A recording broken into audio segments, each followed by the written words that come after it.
C'est juste pour que vous compreniez comment vous pouvez transposer,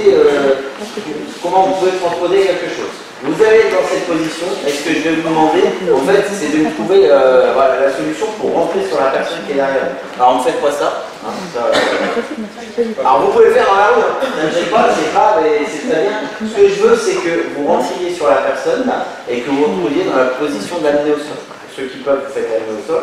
Pour les autres, vous êtes au moins dans une position, vous pouvez amener la personne au sol comme on a fait. Donc là, il n'y a pas de couteau, il n'y a pas de menace, il n'y a pas d'arme. Charge à vous de trouver la solution pour aller chercher. Donc vous partez d'ici, voilà. Lui il est dans le dos. C'est le thème de ce soir. Voilà. L'important c'est aussi que vous mettez à tête, parce que pour la plupart vous êtes débutants, que sous prétexte que c'est du Krav Maga, hein, et qu'en ce moment ça va en coupe et qu'on a dit qu'on avait gardé que le meilleur des autres self-défense, sortez-vous de la tête qu'il y a une solution pour tout. Et sortez-vous de la tête aussi que c'est ce qu'il y a de plus efficace. Il y a deux trucs très efficaces aussi dans d'autres disciplines. Donc là, quand on est ici, hein, juste sortir, là c'est tout bête, hein, mais je vous ai dit, c'est moi, hein, c'est juste pour vous expliquer qu'il y a d'autres solutions que de faire comme on a fait. Là, je vous avais demandé de tourner. En gros, ce qu'il faut, hein, c'est rentrer de la même manière et venir là.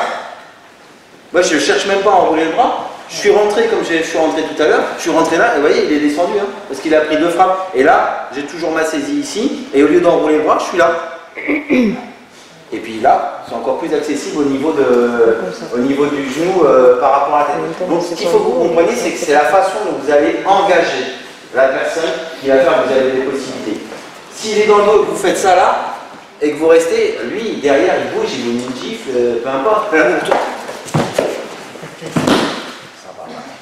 J'ai entendu 2 fois bloc, c'est vraiment entendu. Non, c'est l'énergie que vous allez mettre à rentrer sur quelqu'un qui va faire que vous êtes efficace.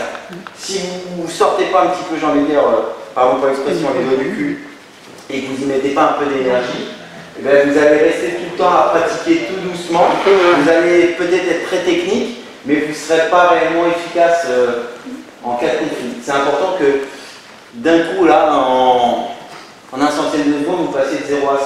Donc vous me retravaillez ça, peu importe vous y mettez ce que vous voulez, vous retournez. Ce que je veux, c'est que ça démarre dessus. Là, vous avez galéré pour amener au sol, tout simplement parce que le sparring, il ne prend pas les impacts. Et vous avez vu, juste de mettre un petit coup de pied dans les parties ou sur le bas du ventre, il a reculé. J'aime bien le dire souvent, ça il se passe quelque chose. Et du coup, derrière, c'est ça, c'est là le travail d'assouplissement. C'est ça le travail de fond. Effectivement, si on ne prend pas d'impact, hein, si on part du principe que là, on n'a pas pris le coup de coude dans la figure, on n'a pas pris la manchette, on n'a pas pris le coup de genou, là, s'il veut, quand je monte les genoux, il m'attrape, il me retourne, il me met au sol. Et c'est peut-être ce qui se passera dans la rue, même avec quelqu'un qui a pris les coups. Hein, parce qu'on ne sent pas forcément les coups tout de suite, mais quand il va vous balancer au sol, quand la douleur des coups qu'il aura pris aura commencé à monter, c'est là où il va relâcher peut-être aussi un petit peu lui. Et vous aurez l'opportunité de faire les deux. Donc n'oubliez pas que les impacts que vous allez mettre, la façon dont vous allez rentrer sur quelqu'un, ça a de l'importance et c'est ce qui va faire que finalement vous allez peut-être parfois moins galérer qu'ici en fait. C'est pour ça que je dis que c'est difficile de reproduire ce qui se passe dans la rue. Parce que d'un côté, notre sparring ne prend pas les coups et du coup il est encore, j'ai envie de dire, il est encore fort, il est encore sur ses appuis, il n'est pas déséquilibré, il n'est pas étourdi, il n'a pas la vue qui est troublée. Hein. Mais si on commence à mettre les doigts dans les yeux, ça va piquer. Et à contrario, effectivement, quelquefois il est trop souple, hein, il suit bien, et puis on s'aperçoit que si on passe à un autre sparring qui résiste un peu plus, bah, ça passe pas. Pour ça, c'est important de travailler et de tourner entre vous.